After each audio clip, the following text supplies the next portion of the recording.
السلام عليكم ورحمة الله وبركاته. أهلا بكم بقناة ماريا للطبخ. اليوم سنعمل معا عصير الزبيب. طبعا هذا 170 غرام من الزبيب، نقعناه يوما كاملا بالماء، وملعقتان كبيرتان من السكر، وربع ملعقة صغيرة شاي من اللون الزبيب. وهذا هو منقوع الزبيب طبعا. بسم الله الرحمن الرحيم.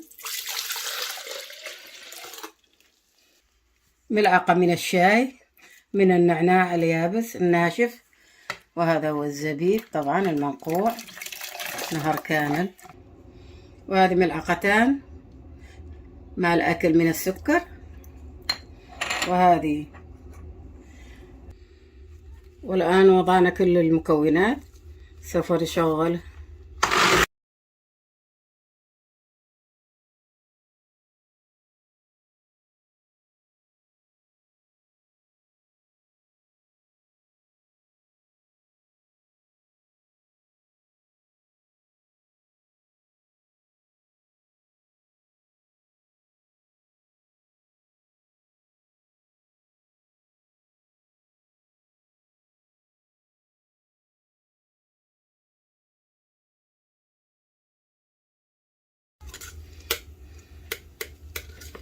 أنا هكذا نصفيه من الشوائب.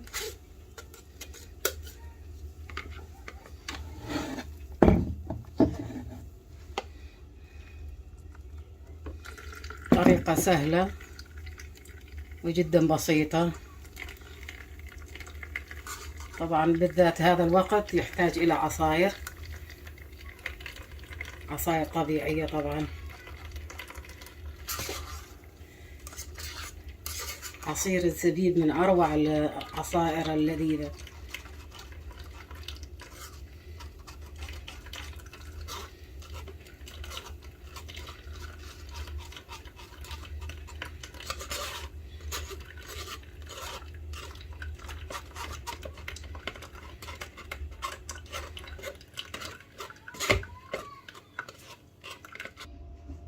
وهذا شكله النهائي، عصير الزبيب بعد تصفيته.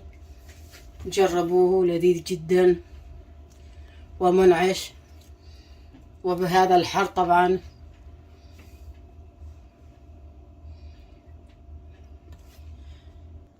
بعد ما انتهينا من عصير الزبيب سوف نعمل عصير البطيخ، ثاني عصير طبعا، وهو تفاحة خضراء بالقشر، نصف تفاحة حمراء، بطيخة مقطعة، 2 برتقالة. والآن نبدأ بعصير البرتقال. بسم الله، صار اعتيادية يعني. والآن نبدأ بإضافة المكونات. طبعا هذا هو العصير. بسم الله.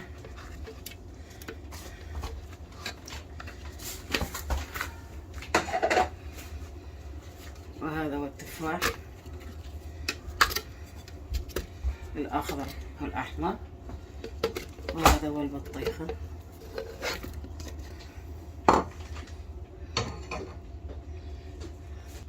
والآن نبدأ بخفق المكونات. بسم الله.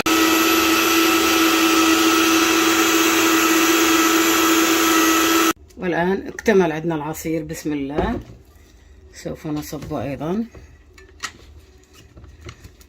بسم الله.